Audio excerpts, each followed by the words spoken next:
নির্বাচন কমিশন সর্বতোভাবে চেষ্টা করছে যে প্রবাসী বাংলাদেশিদেরকে ভোটের আওতায় নিয়ে আসতে, যারা আজ পর্যন্ত সেরকম কার্যকরীভাবে ভোটের আওতায় আসেননি।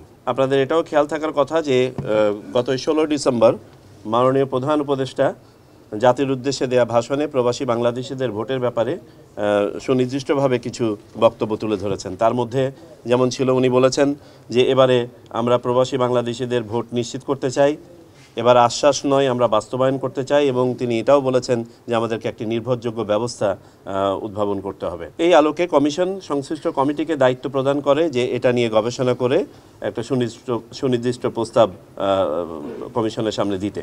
প্রচলিত আইন এবং নিয়ম গবেষণা করার পাশাপাশি আমাদের বিদেশে অবস্থিত বিভিন্ন দূতাবাস 34টি দেশে অবস্থিত 44টি মিশন অফিস থেকে ফিডব্যাক সংগ্রহ করে, বাংলাদেশ ডাক বিভাগের সাথে আলোচনা করা হয়, বিভিন্ন বিশেষজ্ঞ এবং সংশ্লিষ্ট প্রতিষ্ঠানের সাথে আলোচনা করা হয় এবং তাদের কাছ থেকে প্রেজেন্টেশন নেওয়া হয় দেশি বিদেশি, এবং সর্বোপরি নির্বাচন ব্যবস্থা সংস্কার কমিশন যে সুপারিশ দিয়েছেন সেই সুপারিশটিও স্টাডি করা হয়। আমরা প্রচলিত নিয়মে দেখতে পেয়েছি যে 4 ধরনের ভোটার শুধুমাত্র পোস্টাল ব্যালটের মাধ্যমে ভোট দিতে পারেন।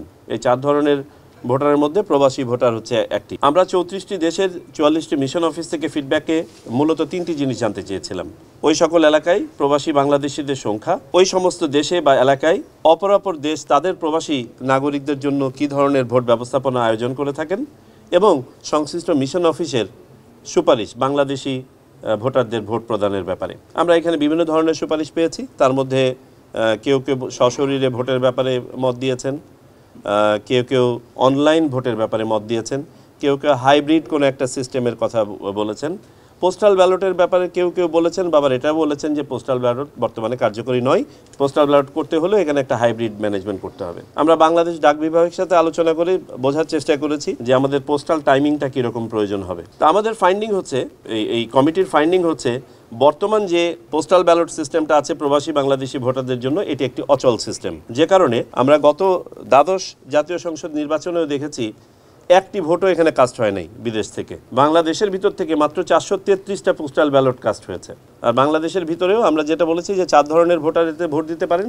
দেশের ভিতরে আপনার সরকারি কর্মকর্তা কর্মচারীরা, ভোট আয়োজন এবং অনুষ্ঠানের সাথে যারা সম্পৃক্ত থাকেন তারা, এবং আইনি হেফাজতে থাকা ব্যক্তি, তারাও পোস্টাল ব্যালটে ভোট দিতে পারেন। তো আমরা মাত্র 433টি ভোট দেখেছি গত জাতীয় সংসদ নির্বাচনে, যেটা পোস্টাল ব্যালটের মাধ্যমে কাস্ট করা হয়েছে।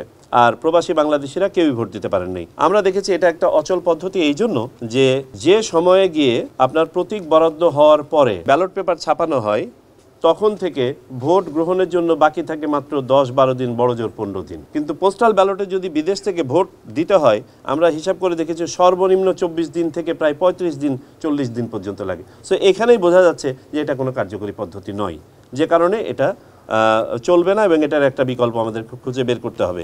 কমিটি মূলত সেই কাজটি করেছে।